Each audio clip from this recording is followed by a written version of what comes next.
open the gate. Let me give you the story, the background of what's happening in our story today, because it is applicable to our life today. So James had been killed. He'd been passed on. He's passed on. Peter was arrested. He was put in prison. He was guarded. I think everybody knows the story of what happened when Peter got into the prison. The Lord miraculously brought him out of that situation. The intent of this was public execution. This was an era of no individual rights. I'm thankful that we have rights today. I'm thankful that we have inalienable rights, although it may seem like they're encroached upon more and more as the day comes, as the day of the Lord comes. But in this era, he did not have a right. He did not have any rights at all. There were no equal rights before the law. He was going to die. Basically, they said, hey, listen, you are going to die because of X, Y, and Z, and that is about it. And so execution was going to be the next morning. The one thing that stood between him and death, one thing stood between him, and that was prayer was made of the church. I want to just remind dads here today, and when I talk about our dads, if I ever point to you, I've got to remember there's three fingers pointing straight back at me, because anybody that wants to point the finger at you, sometimes they forget about themselves. But the one thing that we've got to remember as dads, that there is going to be a gap filler between what is and what could be. And if what could be is bad, there's one thing that can stand in front of the bad thing that's coming for the family, and that is prayer is made. The difference in this situation between death and life is prayer. The difference is prayer was made. I know prayer makes a difference. I don't want you to have to feel like you have to raise your hand this morning if you feel like this applies to you. But has the Lord ever answered a prayer for you? Has He provided for you in ways that maybe nobody else could provide? Did He answer something for you through prayer where nobody else could answer the prayer? I've been to the doctor. I've gotten the bad doctor's notes. I know what it's like to say, hey, your blood pressure's too high, your cholesterol is too high, or all these things. As you get older, you're not going to be able to eat the half a gallon ice cream that you like to eat on a Saturday. You just can't do that when you get older. I wish our bodies weren't made that way, but when we get to heaven, we can eat all the ice cream we want to eat. We won't have to worry about just rubbing it on our thighs, so to speak. I don't know if that applies to you or not, but I feel like the older I get, the harder it is to keep the weight off, no matter what I do. But prayer does make a difference. There is times when things are not going the way maybe that we want them to go, the only thing that we can do, the only answer to the problem or the solution to the equation is prayer was made. I don't know about you today, but I think about people that I know that were drug addicts. They were addicted to things that was more powerful than what they could control. They were liars and cheaters, and maybe they were thieves to some degree. Maybe that's some of us that's in the room, but somebody had prayer. Prayer was made somewhere, and because prayer was made, an answer came, and prayer was the difference between death and life. That's what I love about the prayer room. I got a chance this morning to go in the prayer room for just a few minutes and to get ready for church, and I slipped on in there, and you really can't slip on into the prayer room that we have here, this makeshift prayer room that we have. You get in there, and no matter what you say, everybody's going to hear it. And no matter what you say, and sometimes that's good, and maybe sometimes, I don't know if that is not so good, but I've been in prayer rooms where you walk in and, man, you look down the hall and they're praying and they're getting after it, but you don't know what they're saying. They could be talking about their brother or sister in the Lord in a bad way. You wouldn't know because their hands are lifted. But in a prayer room like this, you got to walk in with your prayer game on. I mean, you got to walk in and know exactly what you're going to say, because you know somebody right there is literally right there is listening to what you have to say. But the Lord, as maybe this applies to you this morning, it does apply to me, but if it wasn't for prayer that was made somewhere, if it wasn't for prayer being made by someone, I would not be here where I am today. I've said this time and time again, and I'll say it many, many more times before I pass from this world. I don't recall this happening, but I heard that my father would come to me in the midnight hour, and he would lay by my bed when I was asleep, and he would pray for me for whatever he felt like he needed to pray about. Maybe I was a terrible kid at the time. Maybe I was going through my teenage years and I wasn't maybe doing the things that I should have done. But he got up and he prayed for me. I didn't know that he was praying. I had no idea. I was probably snoring so loud, it was probably interrupting his prayer. But that's a father's love. Prayer was made. And even when I got to my most rambunctious years where I would not listen to my parents, it was my way and I knew the only way. Those prayers that were prayed when I was younger and did not know those prayers were being made, God began to answer those prayers in my older years when I did get away from God.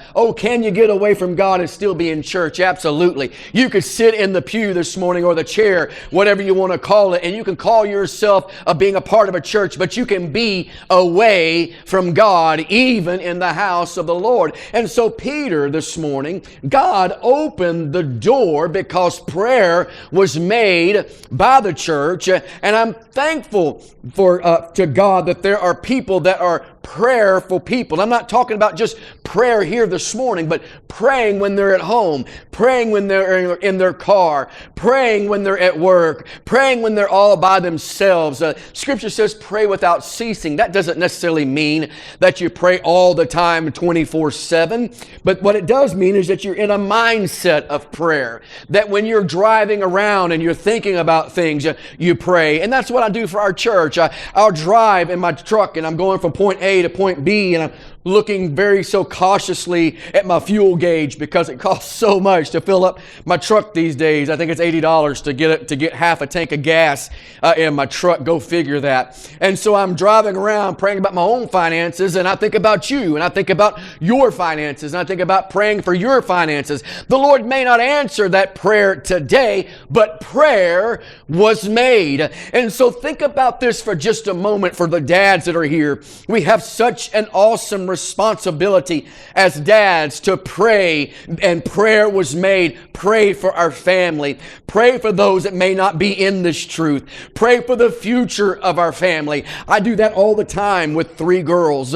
I pray for their future. I pray like the right guy will come along at the right time. I worry about those things. As if you're a dad and you have a daughter, you probably understand what I'm saying. You understand this. You want the right thing for them. You want the best thing for them, and there's nothing on the earth that's ever going to be good enough for them. But here's the thing. You got to understand that prayer has to be made in order for God's will to be done. And so while they may not see the answer to that prayer today, someday they'll see the answer to that prayer, and they will look back and they'll say, but prayer was made. So dads, we have a responsibility to our grown adult children and to our young children to pray over them, to pray for them, to make sure that the God's protecting hand is upon them. And so the church in this house gathered together. Peter found himself outside on the street. He had just been miraculously delivered and from bondage. You know the story how that went. He seemed to really know where to go. When he got out of the prison, deliverance was brought to him, and the Lord brought him out of the prison. He knew where to go. You see, when the Lord begins to do a true work in somebody, they know where to go. He could have gone anywhere, but he went to where the people of God were. When God did the work that was miraculous in his life, he said, you know what, Mary, John Mark's mother, Barnabas' sister, we're going to go to this place, and there's this house, and I know it's big enough for many there to have church, and they're gathered together, and I'm going to go to where they are. And so imagine this, there was this little girl. She is a girl that is a servant in the house, and that's what damsel means. It's a female slave or servant at that day. Her only job was to answer the door. That's all she needed to do. I think about David. David said, listen, if it's the best thing I could do, just be somebody at the house of the Lord. I just want to open up the door for the Lord. I just want to serve something. I noticed this morning that this servant young lady, this servant girl, her job was really to serve at the door. She saw something something that nobody else saw because she was serving. And so she did her job well, and she found the answer to what the church was praying for. She found it at the door. They were praying for Peter to get out of the prison. That's what they were praying about. And so here is the girl serving, and she's being a servant at the door, and here comes the answer walking right up to the door, and she sees the answer at the door. The first thing that comes to my mind this morning is that when there is a quick work for God to do, typically it's the people that are serving Him are the ones that see the miracle first. It's typically the ones that are serving the kingdom or maybe the ones that are seeing the answer come first. She did her job, and the answer, which was Peter, was at the door. And so because today there may be prayers that have not been answered, does not mean that the Lord is not going to answer them. Because as long as prayer goes up to the Lord, as long as there's prayers that are being made for you and for me and prayers that we're making for others, maybe the child is wondering. Maybe the answer that you've been praying for is not necessarily been at your door yet. Just wait your turn for just a moment, because there's going to come a time where then the answer is going to come to the door, but we have to go to the door and look to see that there is an answer. Maybe for some it's illness. Maybe for the others it's children that may be wayward. Maybe it's a marriage that you see, or somebody that you know, a friend or family member, that maybe the marriage is on the rocks, so to speak. And for them, there is no answer at the door, but prayer is being made. That's why it's so important for our church to pray for one another, to pray for our families, to pray for our community, to pray for our city. If you have a family member that is not in church for whatever reason, I'm going to pray for them. The church is going to pray for them. Why? Because when prayer is made, there is going to be an answer that's going to be had. The scripture says if you ask, you're going to receive. If you ask, and you got to also seek, and you also have to what? You have to knock as well. Maybe it's hurting. Maybe it's somebody that feels helpless. Maybe it's somebody that feels hopeless. Maybe it's somebody that's hungry spiritually. I don't know what it is. But with Peter, the chains were off. The prison doors had swung open wide. And there was the miracle for the church, for the child of God that was praying for somebody else. And there was the miracle standing at the door. It's such a beautiful thing that when the prayer is made of the church, that the Lord answers the prayer of the church. I'm looking at people all over our congregation today that the Lord has given you something because prayer was made. The Lord opened the door for you because prayer was made. The job that you have today that maybe you didn't have 6 months ago, you have because prayer was made. You're closer to the Lord today than maybe you were a year ago or 2 years ago because prayer was made.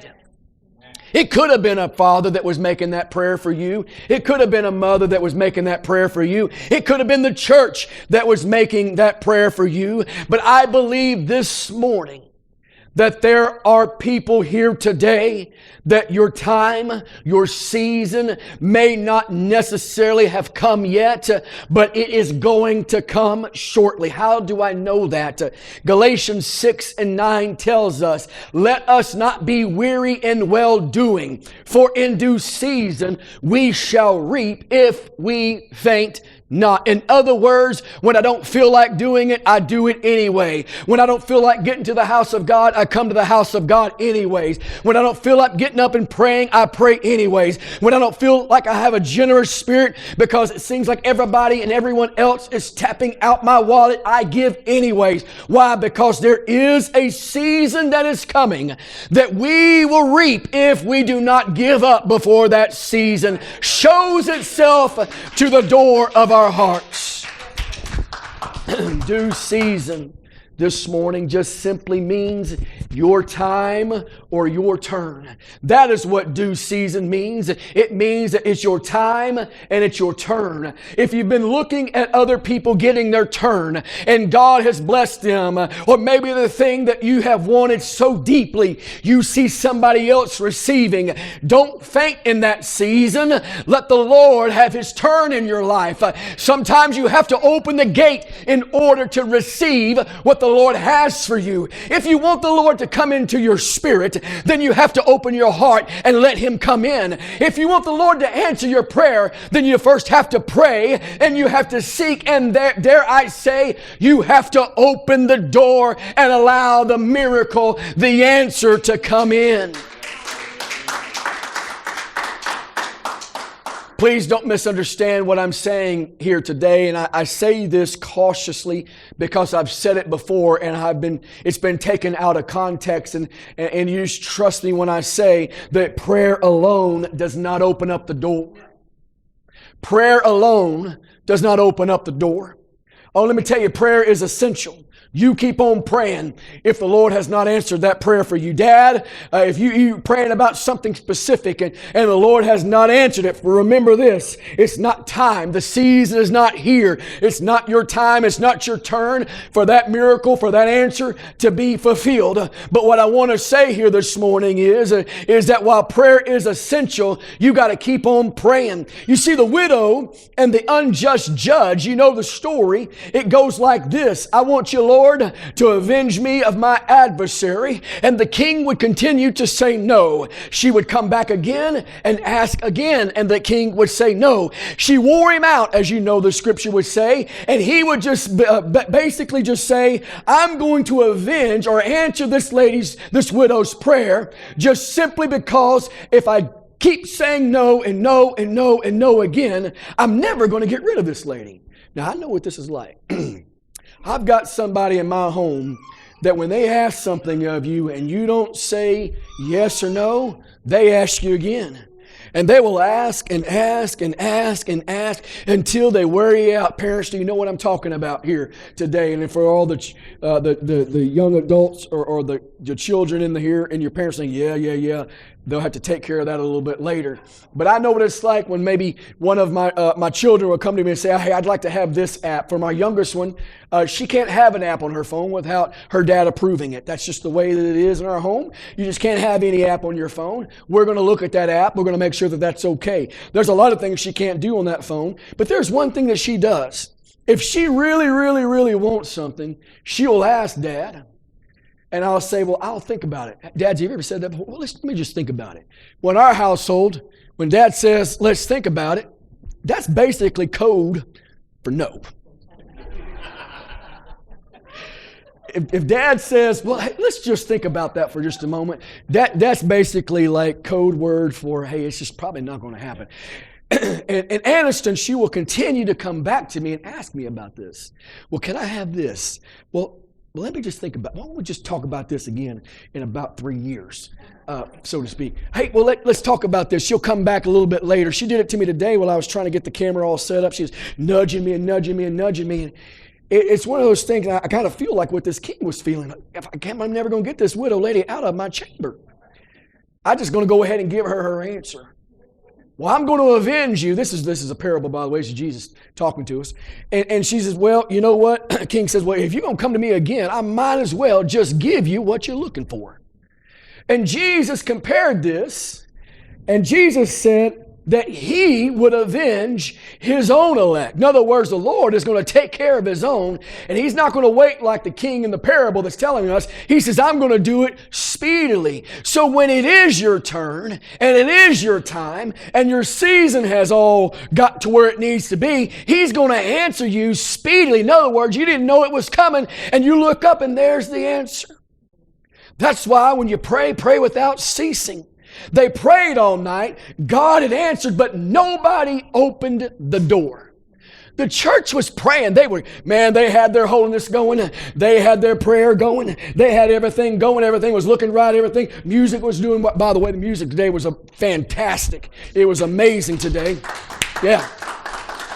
Beautiful, beautiful worship today. They were doing their praying. They were doing their job. They were projecting to everybody in the church, man, we are holy, we're praying, we're going to wait for the answer to come, and they're doing the things they need to do. They were doing their part, but what happened when the answer showed up?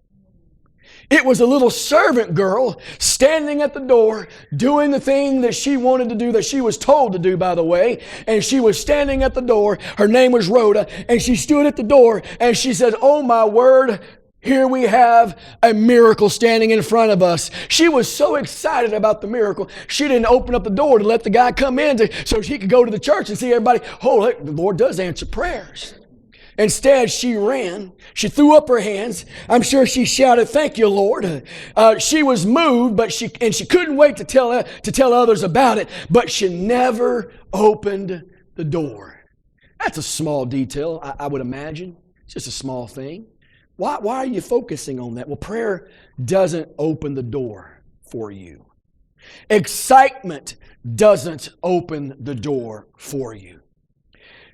Matthew 7:7 says, ask and it shall be given you. Seek and ye shall find. Knock and it shall be opened unto you. I believe this is a blueprint for receiving something from the Lord. You know, you may have heard this before, but 100% of prayers not prayed, they don't get answered. If you don't pray the prayer, good chances are, if somebody's not praying that prayer for you, that answer's not going to come. So what do you need from the Lord? Start with praying. And then once you start praying, then you start seeking. After you've asked, you got to start looking around for an answer. Sometimes we get so caught up in the asking that we forget to expect the answer is coming. We get so in the routine of, Lord, I know you're going to do it. Lord, I know you're going to do it. Lord, I know you're going to do it. And there it is right there at the door, at the gate. And we just don't believe that the Lord could ever answer that prayer for me. That prayer just seems to be too difficult for the Lord to answer. And the Lord's saying, if you just open up the gate, would you just go back there and just look, you will see that I've already answered for you. Sometimes we can get so caught up in the asking that we forget to expect the answer. They did not believe Rhoda. She kept on saying, she kept on affirming, hey, he's right out here, y'all. No, that's not him. That's his sidekick. That's not him. That's his angel out there. That's his angel. That's not him. No. Let's keep praying. Well, the answer was at the door, at the gate, but they felt like they kept on needing to pray. It's almost like Elisha when there was no rain and it was a bad situation with everybody. He would go out and look across the sea, and you know the story. He would look, and there was nothing out there, not even a cloud, nothing that would resemble that there was rain coming. But what did he do? He went back out there again. He kept going and going and going. He'd look up again, and there was nothing. Second, third, fourth, fifth, sixth time, he'd go up and didn't see anything. But on that seventh time, he kept going back and looking and expecting something from the Lord. And that seventh time, he looked up and he saw a cloud that was a small cloud, and he began to say, oh, well, rain must be coming. Let me tell you something. If he would not have believed after the fifth time or the sixth time, he would have missed out on the answer. But he went back to where he thought the cloud was going to show itself. He would go back again until he received the answer. People can come to church sick, and they do, and this is the place that sick can be healed. People come to the church that are depressed, and this is a place where the Lord can lift them up. People come to the church and they're discouraged, and this is the place to be encouraged. People come to the church because they are lost, and this is the place that they can come to be found. They're praying for help. The Spirit begins to move, and when that happens, that's where you begin to look. Your answer is at the door. I don't know about you today on this Father's Day, but I want to get to where the gate is, and I want my faith to open up the gate. If I'm outside the gate and I'm looking in and there's Jesus, He's knocking, let me tell you, that door is going to be open. If we come to Him and say, hey, or He comes to us and He knocks on our door, let me tell you something. If we will just open up the door and let Him in, there will be a reunion with Him like we have never had. And on the flip side, if we would ever go to His door and knock on the door, He would open that door so wide or that gate so wide and let us in. There is a gate that needs to be opened. There is a door that needs to be opened. We've got to listen for it. We've got to look for the answer. And when that time comes, we have to be ready. There's many times that in the church, there are people in the church, they go that fifth time, that sixth time, and they stop. They don't see the reality of what God wants to do in their life because they stop short of what the answer is or where the answer is. That's why we cannot give up when things are not going the way that we ideally want them to go. We can't give in when the pressure seems to be so hot and so heavy. It doesn't seem that it's going to break. That is the time that the church must arise and go back again. And I'm going to look at the door every single day. And when the answer shows up to the gate, I'm going to open the gate up and I'm going to let the miracle, the answer come in. He is at the door this morning. We just have to listen for the knock and we have to look for the answer.